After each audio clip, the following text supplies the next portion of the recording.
Good morning, everyone! Hi! So, today is, what time? 6:20. And, nandito ako ngayon sa tapat ng beach. Let's see. Ganda, diba? So, dito muna ako kasi tulog pa yung mga kasama ko. Nagising ako, nakaidlip ako nakatulog ako ng mga around 10 p.m. Kagabi. And then, nagising ako ng mga around 2:30. Siguro kasi yung body clock ko, ganun talaga. Kaso lang, pagod kasi ako sa biyahe. That's why, nakatulog ako ng maaga. Pero, nagising ako ng maaga. So, nag-work ako konti. Tapos, nagluto ako ng breakfast for everyone. And then, ngayon, nandito ako sa tapat ng beach kasi tulog pa sila. So, yeah, I'm enjoying my banana.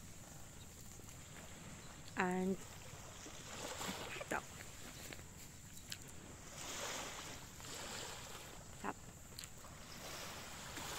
Mamaya maliligo ako.